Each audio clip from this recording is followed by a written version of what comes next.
함께 성경 말씀을 찾아서 읽겠습니다. 시편 69편 1절과 2절 말씀입니다.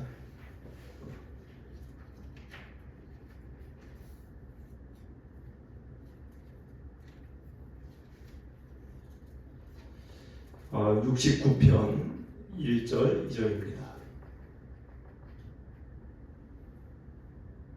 함께 같이 읽겠습니다. 하나님이여 나를 구원하소서. 물들이 내 영혼에까지 흘러 들어왔나이다. 나는 설 곳이 없는 깊은 소름에 빠지며 깊은 물에 들어가니 큰 물이 내게 넘치나이다. 아멘.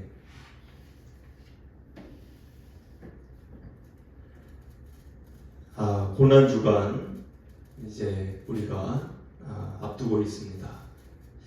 우리는 이번 주간 우리를 위해 십자가를 지신 예수님의 발자취를 함께 따라가는 그런 주간이 이제 우리에게 다가온 것입니다. 오늘 우리가 이제 읽게 되는 이 말씀 시편 69편은 다윗이 기록한 시이지만 이 시는 예수님의 십자가 고난, 십자가에서 죽으신 그 모습을 다윗이 예언을 하기도 한 그런 시이기도 합니다. 요한복음을 쓴 요한, 그리고 마태복음을 쓴 마태는 요한복음과 마태복음에서 이 우리가 읽고 있는 시편 69편의 말씀을 인용을 하면서 예수님이 십자가에서 죽으셨다는 증언을 하기도 했습니다. 그렇다면 이런 생각을 문득 하게 됩니다. 다윗은 예수님보다 1000년 먼저 태어난 사람인데 어떻게 예수님에 대해서 이 시편 69편에서 그렇게 예수님이 십자가에서 죽으실 것을 1000년 뒤에 오실 분에 대해서 어떻게 알고 그거를 이야기했을까? 저도 이 점이 처음에는 궁금하기도 했습니다. 그런데 우리가 여기서 살펴보면서 이제 생각해야 될 것은 다윗은 예수님이 로마의 처형 방식, 십자가라는 처형 방식은 로마 시대의 처형 방식이죠. 다윗 시대 때만 해도 그런 처형 방식은 존재하지 않았습니다. 그렇기 때문에 다윗은 십자가에서 로마의 처형 방식에 의해서 예수님이 죽으실 것이고, 그리고 그 예수님은 모든 인류의 대속 제물이 되신다라고 하는 아주 구체적인 것까지는 다윗이 알았다고는 말하기는 좀 어렵습니다. 그런데 다윗은 장차 앞으로 구체적인 것은 모르겠지만 장차 앞으로 오실 메시아에 대한 기대가 있었고, 그리고 그런 점에 대해서 어느 정도는 알고 있었다는 겁니다. 시편은 우리가 쭉 읽고 있지만 이 시편은 문학적인 시가 아닙니다. 그러니까 사람이 쓴 시가 아닙니다. 물론 다윗이 쓴 시가 있지만 우리가 이 세상에 수많은 시집들이 있죠. 수많은 시인들이 있습니다.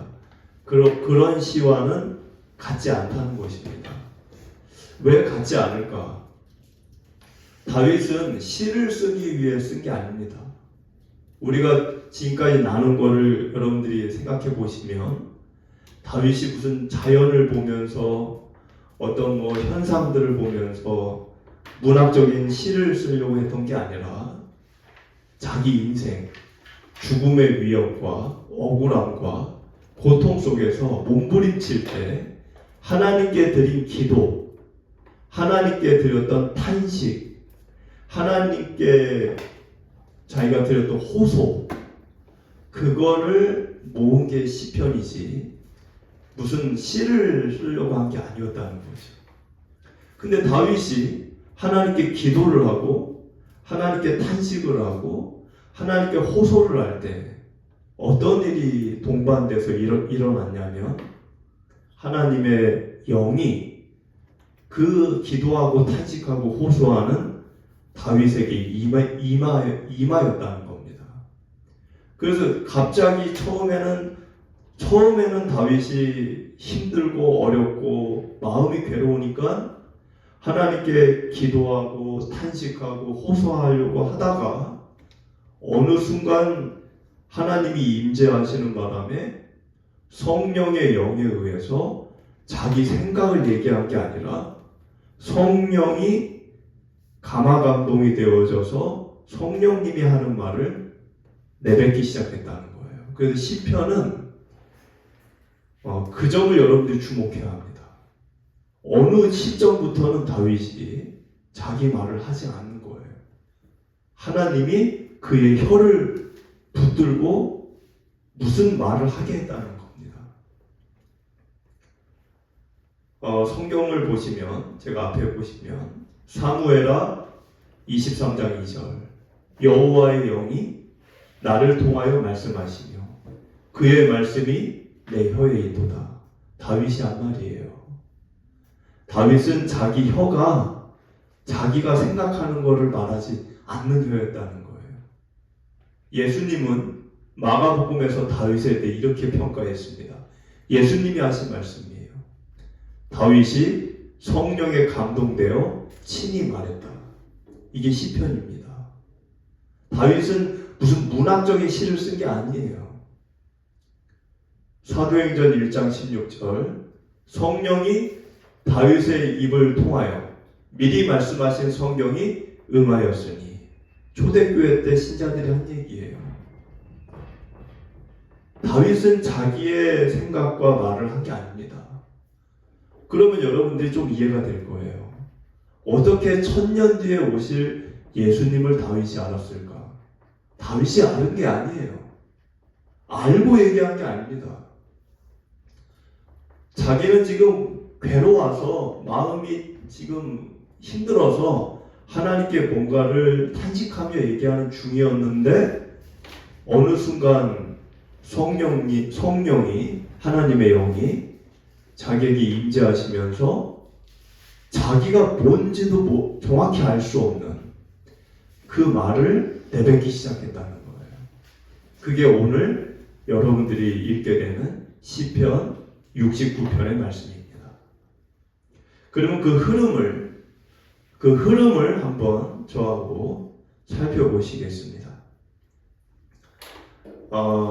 1절과 2절을 보시면 하나님이여 나를 구원하소서 이렇게 시작이 되죠. 그래서 물들이 내 영혼까지 흘러 들어왔다. 근데 물이라는 게 나옵니다. 근데 2절을 보니까 깊은 수렁에 빠졌다 이렇게 되어 있습니다. 여러분들 수렁이라는 게 뭘까요? 수렁은 물과 흙이 섞여져 있는 웅덩이를 얘기합니다. 근데 여기 2절을 보니까 그냥 수렁이 아니고 깊은 수렁이라고 되어 있어요. 그럼 낮은 수렁이 있고 깊은 수렁이 있다는 건데 깊은 수렁은 몇 미터가 돼야 깊은 수렁일까요? 기준이. 몇 미터는 깊은 수렁이다 이렇게 얘기할 수 있을까요? 깊은 수렁은 여기 지금 미터는 안 나와 있죠? 어떻게 생각을 하시면 되냐면 내 자력의 힘으로 내가 빠져나올 수 있는 정도의 깊이면 깊은 게 아니에요. 그러니까 깊다라고 하는 거는 내가 아무리 점프를 뛰고 발버둥을 쳐도 내가 나올 수 없는 정도의 깊이를 얘기합니다. 그런데 2절을 보니까 나는 설 곳이 없다 이렇게 돼 있어요. 설 곳이 없다. 설 곳이 왜 없을까요? 그냥 웅덩이에 빠졌으면 서 있으면 되는 거지. 이 의미는 뭐냐면 수렁이 이렇게 물이 자꾸 들어오는 거예요. 그러니까 물이 고여 있는 게 아니라 물이 계속 어디서부턴가 들어오는 거예요. 그게 깊이가 5m가 됐는지 10m가 됐는지는 몰라요. 그런데 물이 계속 들어와요. 그럼 물이 계속 들어오면 자기 키를 넘는 곳에 물이 계속 들어오면 나중에는 몸이 뜰까요? 안 뜰까요? 몸이 뜰 수 있습니다. 그러니까 발을 지면에 닿을 수가 없는 거예요. 설 수 없는 거예요. 둥둥 떠다니는 거예요. 아니면 그게 아니더라도 이 진흙이 질퍽질퍽해진 진흙 바닥에서 내 발이 푹푹 빠지는 겁니다. 그러니까 가만히 서 있을 수가 없는 거예요. 그런 상태를 지금 묘사한 겁니다.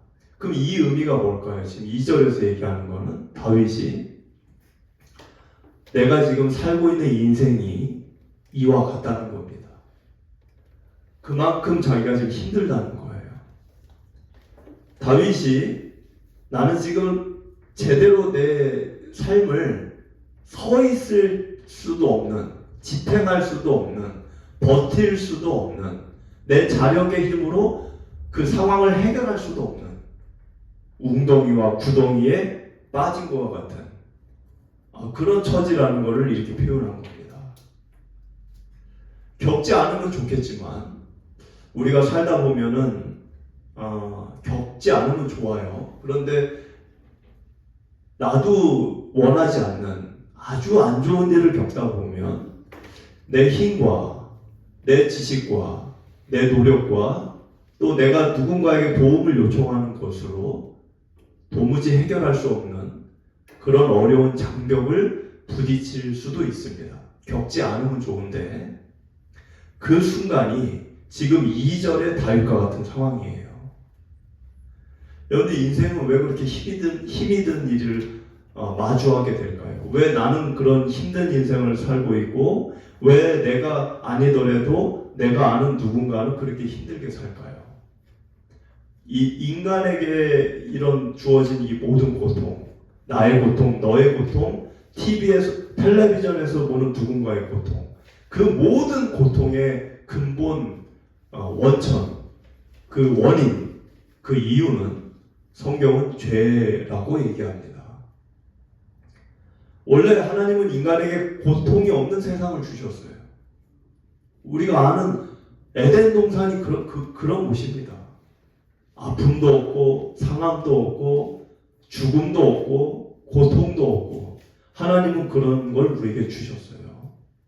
그런데 그 고통이 없는 세상을 선물로 받았던 인생들은 그 고마움을 모르고 그 감사함을 모르고 죄를 지으면서 하나님을 등지고 배신하고 외면하고 그것도 모자라서 하나님을 미워하고 싫어했습니다. 그래서 하나님이 주신 선물을 파괴시켜버렸어요. 우리 스스로가. 그래서 모든 인생은 지금 고통 속에 있는 것입니다.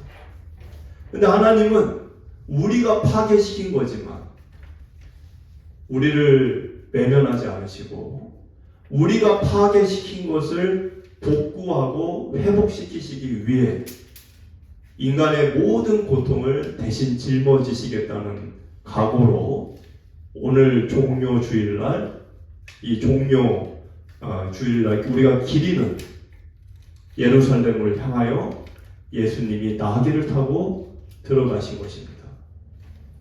우리가 망가뜨린 것을 본인이 고치기 위해 들어가신 거예요. 어찌 보면 1절과 2절의 이 다윗의 이 고백은 다윗 개인의 힘든 인생사라고도 볼 수 있겠지만 어찌 보면 모든 인류가 모든 인간이 하나님께 호소해야 될 이 탄식이기도 합니다. 하나님, 우리 인생이 주님이 주신 선물을 파괴해서 인생 자체가 수렁 속에 빠졌습니다. 가만히 서 있기도 힘듭니다. 발버둥을 쳐야 겨우겨우 사는 거예요. 그런 인생이 우리의 인생입니다. 하나님 앞에 나아가는 자는 이 탄식을 안 할 사람이 없어요. 그러면서 우리가 4절로 이제 넘어가 보면 4절에 까닭없이 나를 미워하는 자가 나의 머리털보다 많다, 이런 얘기가 있습니다.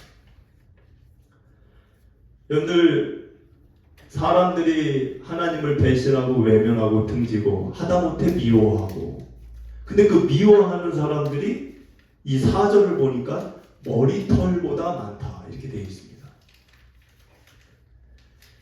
여러분들, 사람의 머리 이 털이 몇 개인 줄 아십니까? 평균이 한 10만 개쯤이라 그래요. 예수님을 미워하는 사람의 수는 10만 명을 훨씬 넘습니다. 당시에도 그랬고 지금도 그래요. 여러분들, 북한에서 또 중국에서 교회 다니고 신앙생활하고 예배드릴 수 있습니까? 이슬람 강경한 그 나라에서 여러분들 기독교 신앙생활 하실 수 있습니까? 목숨을 걸어야죠. 예수님을 싫어하는 사람들은 10만 명 정도가 아니에요. 머리털보다 많아요. 이유가 있을까요?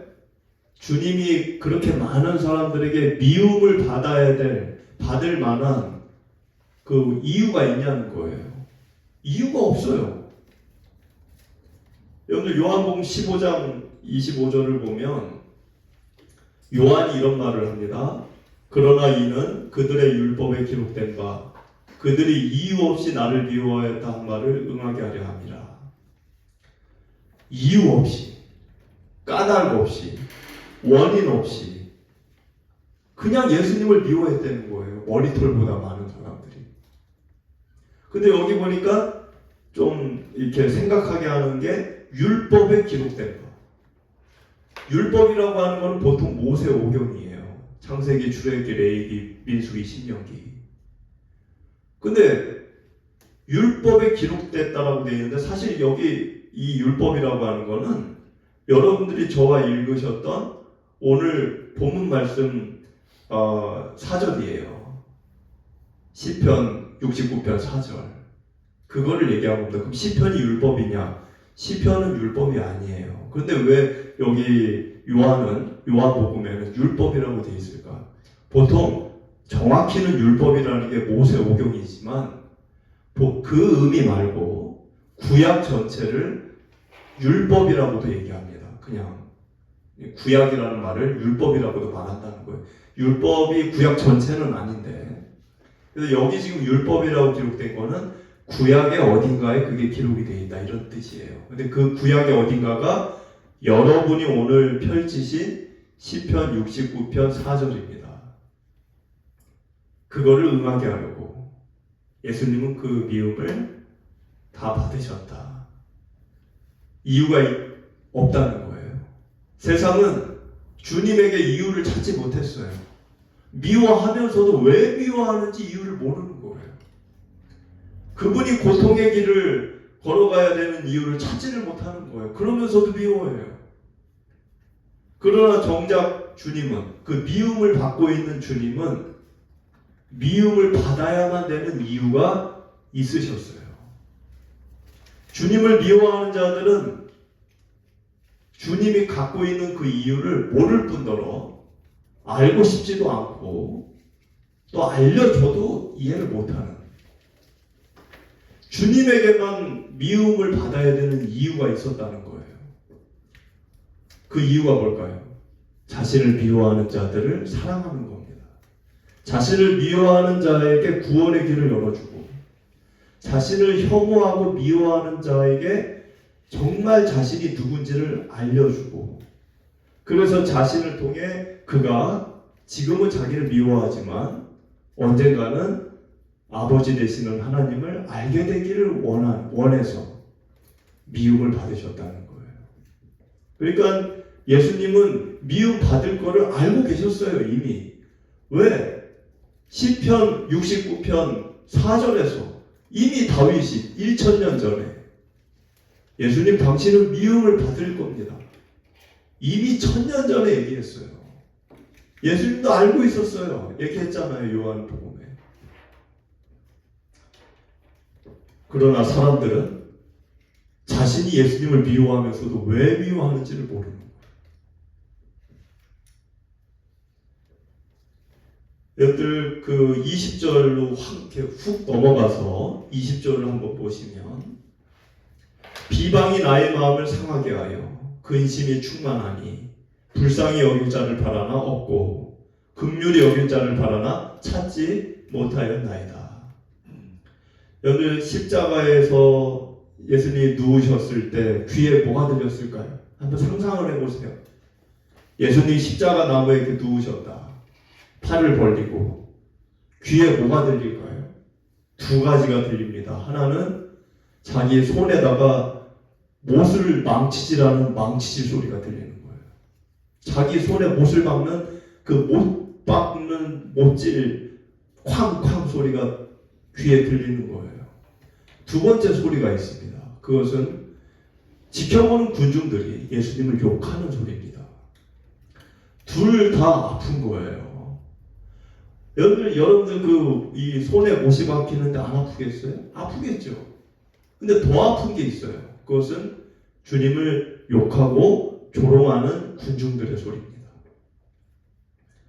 첫 번째 소리는 육신을 아프게 했지만 두 번째 소리는 마음을 아프게 했습니다. 사람들이 뭐라고 욕을 했죠?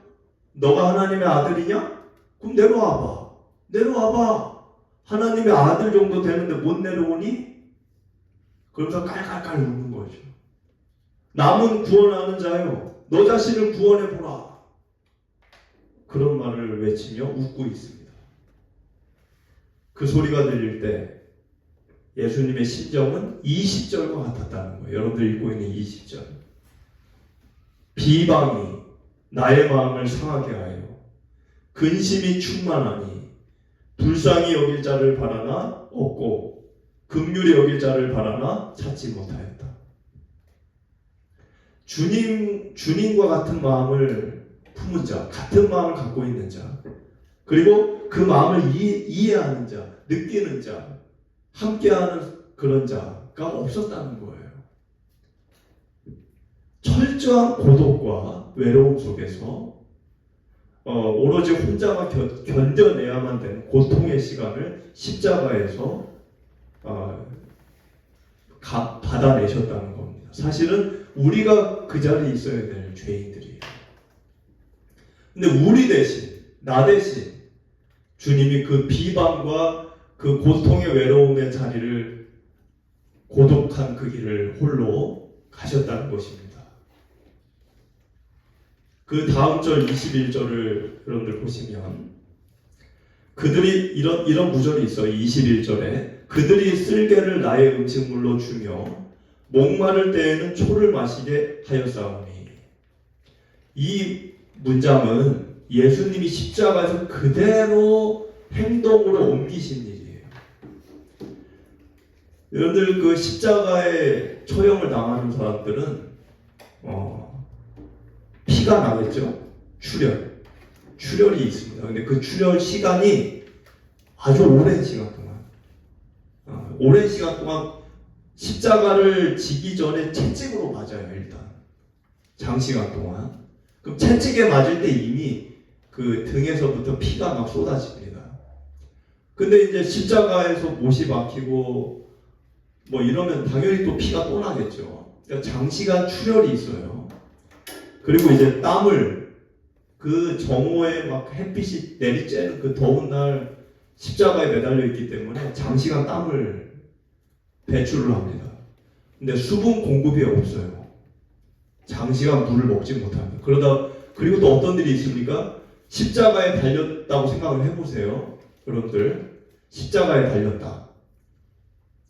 사람 체중이 있잖아요.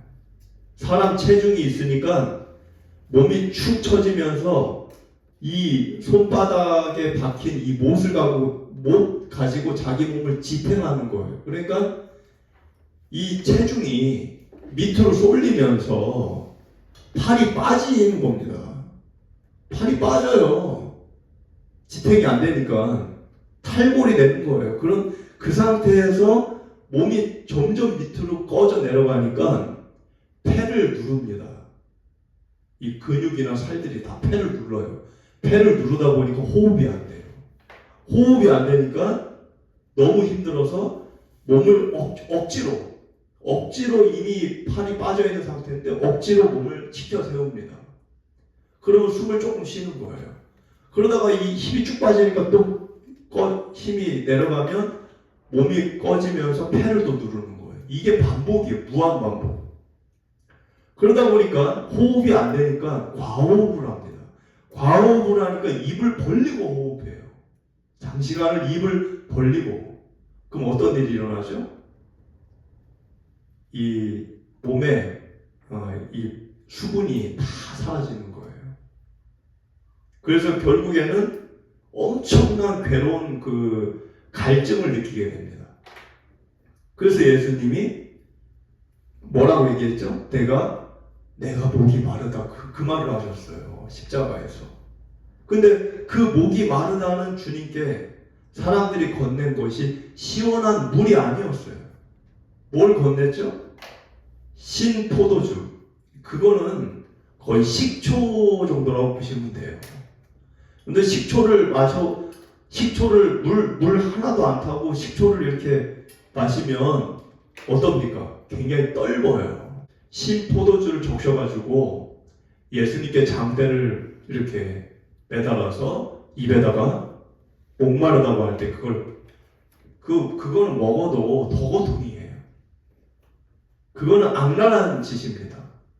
목이 마르다는 사람에게 막 더한 고통을 주는 거예요. 그거를 먹기 전에, 십자가에 못 박히시기 전에 예수님은 쓸개를 사람들이 먹으라고 권함을 받았어요. 왜 사람들이 쓸개를 먹으라고 했을까요? 쓸개탄 포도주. 그게 마취제입니다. 그러니까 그게 지금은 의학이 발달돼서 진통제가 있지만 그 당시에는 그게 없으니까 쓸개탄 포도주를 이렇게 먹으면 고통이 약간 줄어드는 거예요. 근데 예수님이 그걸 거부했어요. 나 안 먹겠다고 했습니다. 주님은 그런 도움 없이 온전한 정신으로, 깨끗한 정신으로, 해롱해롱하지 않고 정말 깨끗한 정신으로 인류 죄를, 저와 여러분들의 죄를 대속하기 위해 거부하셨어요. 그런데 목이 마르다고 했을 때 사람들은 신포도주를 건넸다는 겁니다. 그거는 마셨어요. 근데 그게 요한복음 이 앞에 화면을 보면 19장 28절 여기 하면 그 후에 예수께서 모든 일이 이미 이루어진 줄 아시고 성경을 응하게 하사 이르시되 내가 목마르다 하시니 거기 신포도주가 가득히 담긴 그릇이 있는지라. 사람들이 신포도주를 적신 해면을 우슬초에 메어 예수의 입에 대니. 근데 예수님의 이 신포도주 사건이 위에 부분을 보니까 성경을 응하게 하려 하사. 이 성경이 어디입니까? 이 성경이 여러분들이 읽고 있는 오늘 말씀 21절이에요. 다윗이 이미 1000년 전에 예수님에 대해서 성령의 감동으로 예언한 그 1000년 전에 그 일을 이루기 위해 예수님이 쓸개 탄 포도주는 마시지 않았지만 이거는 마셨다는 겁니다. 여러분들 그 시다 못해 혀를 찌르는 듯한 떫은 맛의 신포도주를 마다하지 않으셨다는 거예요. 왜 마다하지 않으셨죠? 저와 여러분에게 생명의 생수를 건네주기 위해 본인은 떫은 혀를 찌르는 듯한 식초와 같은 그 고통스러운 것을 마셨다는 겁니다. 여러분들 그로 인해서 그 은혜는 누가 다 누렸죠? 우리가 누리는 겁니다. 그 덕에 우리는 이렇게 편하게 앉아서 예배 드리는 거예요. 그 덕에 우리는 이 지상의 교회, 이 땅에 있는 교회에서 예배 드리는 겁니다. 더 나아가 지상이 아니라 천상의 교회, 우리가 언젠가는 가야 될 주님의 나라, 거기서 고통도 없고 아픔이 없는 그곳에서 영원히 예배 드리는 은혜를 보장받게 된 겁니다. 자, 이제 결론을 말씀드리겠습니다. 여러분들, 시편 69편은 다윗의 탄식으로 시작이 됐어요. 수렁에 내가 빠졌다. 내가 설 수도 없다. 그런 탄식으로 시작했는데 30절에서는 반전이 일어납니다. 30절을 보면 30절에 내가 노래로 하나님의 이름을 찬송하며 감사함으로 하나님을 위대하시다 하리니, 예수님은 십자가라는 그 수렁에 일부러 들어오신 거예요. 왜? 수렁에 빠진 인류를 구원하시기 위해. 본인은 수렁에 들어오지 않으셔도 되는데 너 나가, 내가 수렁에 빠질게, 그러면서 들어오신 겁니다. 근데 그 주님의 그 수렁에 빠지신 그 고통과 고난은 부활의 영광으로 이어졌어요. 다음 주가 우리가 부활주일이죠. 부활의 영광으로 이어졌고 온 인류를 고통에서 건지는 찬송이 되어 주셨습니다. 이번 고난주가 여러분들이 삶 속에서 겪는 수렁도 있습니다. 여러분들이 하루하루 살면서 겪고 계시는 어려움도 있다는 거예요. 나를 이유 없이 미워하는 사람, 또는 도무지 해결이 되지 않는 내 자력으로는, 내 힘으로는 벗어날 수 없는, 빠져나올 수 없는 그런 문제들, 그런 분들이 혹시 있다면 오늘 시편 69편에 예수님을 바라보시기를 바랍니다. 그분이 먼저 그 깊은 웅덩이에 누가 들어와 달라고 한 것도 아닌데 우리를 건져내시기 위해 스스로 들어오셨습니다. 그리고 우리 손을 잡아서 우리를 건져 올려주시고 주셨고, 그뿐만 아니라 지금도 여러분들의 어려움을 살피시고 하루하루 여러분들을 그 수렁에서 건져내시는 주님이십니다. 오늘 하루 나를 위해 혀를 찌를 듯한 떫은 신포도주를 마다하지 않고 고통을 받아내신 그 사랑을 여러분들이 깊이 묵상하시면서 슬픔의 탄식을 감사의 찬송으로 바꾸시는 그 주님과 동행하시게 되시는 그런 고난주간, 또 그런 여러분들의 이 봄철 되시기를 축복을 드립니다.